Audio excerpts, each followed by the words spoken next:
তুমি তোমার যদি আমি জীবনের 63টা বছর, তুমি যে ধরো তোমার হায়াত ধরো 63 বছর বা 60 বছর হলো, তোমাকে 63 বছর ক্লাস 9-10 পড়াইলাম, তোমার কাছে সারা জীবনই ক্লাস 9-10 কঠিন লাগবে। সারা জীবনই মনে হবে ক্লাস 9-10 কঠিন।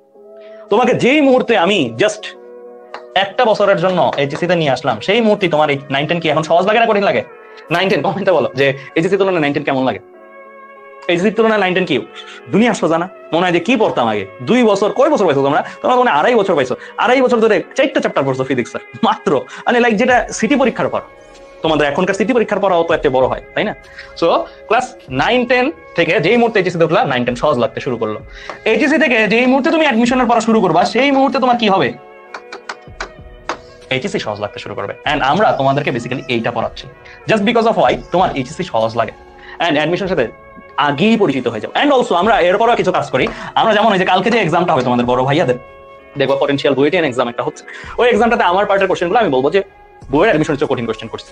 বইয়ের অ্যাডমিশনে ওই কোশ্চেন না, বইয়ের অ্যাডমিশনের চেয়ে কঠিন কোশ্চেন করছি জাস্ট এই কারণে যে ওদের কাছে যেন অ্যাডমিশনটাও সহজ লাগে, মানে আর একটু কঠিন।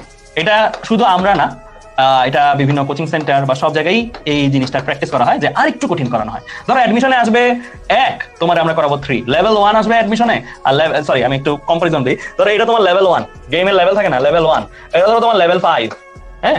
আর অ্যাডমিশনে ধরো তোমার আসছে লেভেল 8, আমরা তোমাদের করাবো লেভেল 10। এন্ড এই লেভেল 10 করে তোমার লেভেল 8টা যেন সহজ লাগে, এন্ড লেভেল 5টা সহজ লাগবে। সো এইটা হচ্ছে তোমার কি মানে স্ট্র্যাটেজি লাইফে।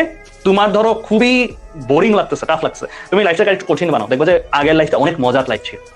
আর এটা সবাই আমরা বলি যে আমরা ধরো যেই ধাপটা পার হই জীবনে, ধরো ক্লাস 9 পার হওয়ার পরে, ক্লাস 9-এ থাকলে মনে হয় ছোটবেলায় কত ভালো ছিল, আবার ক্লাস 11 ওঠার পরে বলি 9-10 কত ভালো ছিল, অ্যাডমিশনে যাওয়ার পরে বলি এইচএসসি কত ভালো ছিল, জবে যাওয়ার পরে বলি অ্যাডমিশন কত ভালো ছিল, এন্ড সো অন। ইউনিভার্সিটি যাওয়ার পরে এইচএসসি কত ভালো ছিল। ইউনিভার্সিটি স্টুডেন্টদের কাছে তুমি যদি এইচএসসি কঠিন লাগে, তোমাকে নিয়ে মজা করবে, ট্রল করবে। বিশেষ করে বইয়ের ভাইয়া আপুদের কাছে তুমি যদি বলো যে ভাইয়া আপু আমি এইচএসসি পড়া পড়তে পারি না, অনেক কঠিন লাগে, তোমাদেরকে নিয়ে দেখবে যে মজা করবে, কারণ তাদের কাছে তাদের কঠিনের সাপেক্ষে তোমার কঠিনটা ছোট লাগতেছে। ঠিক আছে, মানে তোমারটা মনে হচ্ছে যে তুমি কি রে ভাই। এন্ড এইটা কিন্তু তোমরা খেয়াল করছো, রাইট? 23 ব্যাচের স্টুডেন্ট যখন বিভিন্ন জায়গায় পোস্ট দাও গ্রুপগুলোতে, যে কোনো পাবলিক গ্রুপ এডুকেশন, দেখো না তোমাদের বড় ভাইয়া আপুরা কেমন যেন মনে হয় না যে ওরা ফ্রেন্ডলি না। অনেকে তো আছে, সবাই এরকম না, অনেকে মনে হয় না যে অনেক ক্ষেত্রেই যে মজা করে আমাদেরকে নিয়ে, ট্রল করে ওইরকম। সো এটা কিন্তু তারাও যখন ইউনিভার্সিটি, তারাও কিন্তু ইউনিভার্সিটির 4th ইয়ার ভাইয়ের কাছে ফার্স্ট ইয়ার, আর ফার্স্ট ইয়ার পরে এরকম করতেছে। এটা একটা চলমান প্রসেস, হ্যাঁ। সো এই চলমান প্রসেসে বেসিক্যালি তোমার যেটা করতে হবে সেটা হচ্ছে তুমি তোমার লেভেল থেকে একটু ভলিউম বাড়াই দিবা, মানে তুমি যেই ভলিউমে শুনতা সেই ভলিউমে একটু ভলিউমটা বাড়াই দিবা, তাহলে তোমার আগের ভলিউমটা আরো প্লিজেন্ট, আরো সুন্দর লাগবে আগের লেভেলটা। ঠিক আছে।